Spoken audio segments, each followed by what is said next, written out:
So today I want to share a couple of stories with you, and both of them are related to our lawn business. Now they begin with the birth of the business. A few years after Todd and I got married, so forever ago, Norfolk and Southern was hiring for railroad jobs. At that time, Todd was working at the Decatur Civic Center, and while we were making enough to make ends meet, it wasn't a job that he would hop out of bed and yell, "Yippee, I get to go to work today." However, like most guys, the thought of getting to work around trains, now that was an idea he could get behind. The salary and benefits would have been a significant improvement, and we would have been well provided for, more than likely, through retirement. So Todd heads to the location where they're taking applications, and he has his blue pen, I think it was, the ad said to bring, and he was sitting in his truck thinking and praying for this job to work out.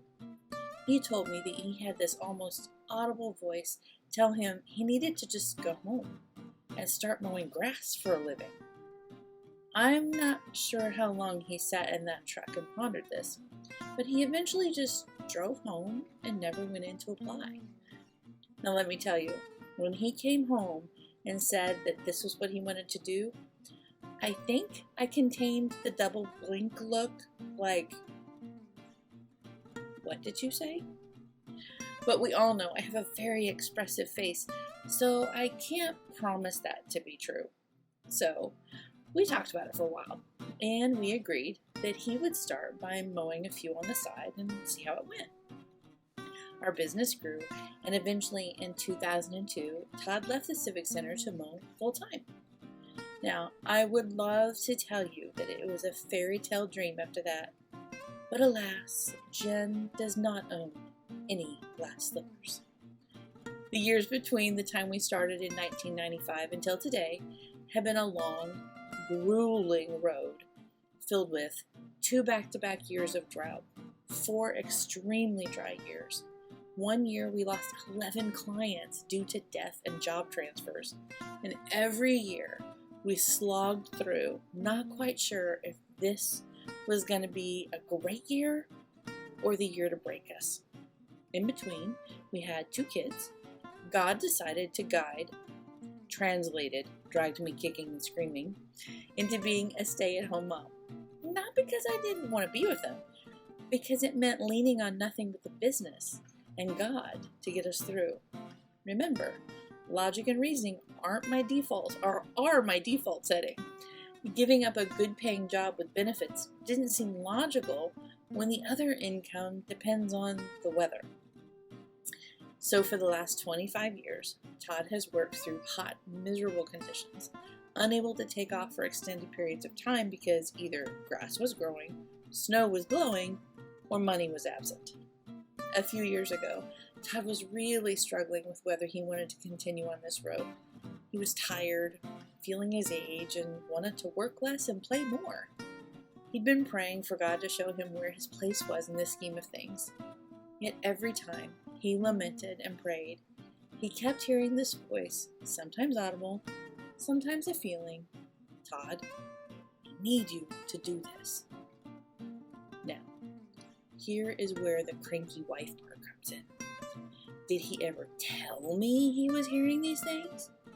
No. I mean, I knew about the railroad one because that's honestly how he convinced me we needed to do it. But do you know when and how I found out about the other one? Through a text, 2 years after the fact, like recently. Here's how it went. Jen, have you thought about the provision of God through lawn specialties in COVID? Todd, you sat outside a guaranteed moneymaker of a job. You would have had a great chance of getting hired, and you basically heard God tell you to leave, not apply, and mow grass. Because of lawn specialties, 25 years later, through all the heartache and toil, super tight years but always provided for, we now sit relatively unscathed from a pandemic that is devastating everyone, everything around us. Todd, I think about it all the time. It's actually interesting. I actually lamented to him a couple of years ago when we weren't growing that I needed a new path. This is where I sound crazy, but I heard a literal voice, plain as day, say, "Todd, I need you to do this. Jen, why don't you tell me these things? My non-super spiritual soul needs to hear this stuff. Todd, because the doubter in me thinks it can't be real.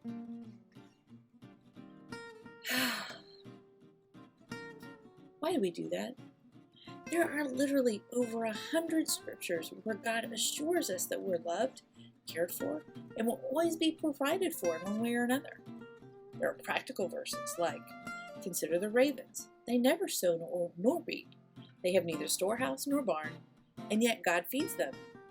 Of how much more value are you than the birds? There are reassuring verses like, do not be anxious about anything, but in everything by prayer and supplication, with thanksgiving, let your requests be made known to God. There are supernatural verses, like the story in 1 Kings 17, 8 through 16. It describes when God sent Elijah to the widow of Zarephath, who fed Elijah her literal last small handful of flour and skiff of olive oil.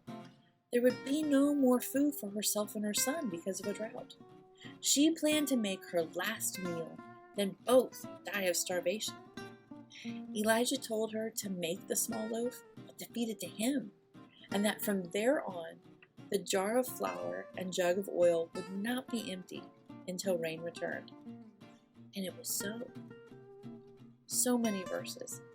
Even if you aren't a biblical scholar, you've heard them either in secular movies or Christian songs so many times. Trust in the Lord with all your heart and lean not on your own understanding. Or, the Lord is my shepherd. He gives me everything I need. Or maybe I shall not want sounds more familiar for King James Version people. I could go on and on. Maybe you're like me and the supernatural experiences aren't something you've been blessed to experience. Or at least maybe we don't recognize them when they happen. So the simple act of walking in faith, believing what we hear and see that He puts before us to guide us, is just a real spiritual stretch for our logical, practical souls. That's okay, because what I want you to hear and know deep in your soul is the assurance that you can still hear God speak through Scripture. We can hear His voice in the words He poured into the authors of the books of the Bible, and they say over and over, you are loved, you are valued, you have worth, and He will take care of you. It may not always look like we think it should, like 25 years of struggling to end up thriving at just the right time. Sometimes we lose everything of worldly value. We cry, we lament, and we wait. But He promises that He will always have a better plan for us than we can ever imagine. If you're struggling right now, need help discovering God's voice in Scripture, or just want someone to pray with you, we would love the opportunity to be a part of God's provision for you. So, don't be shy. Just call the church office. Come to one of our services or join us at 9 p.m. on Facebook Live for prayer on Mondays, Wednesdays, and Thursdays. By the way, I can't wait for next week's devotional. As long as there aren't any setbacks, I have a surprise for you next Thursday. So stay tuned.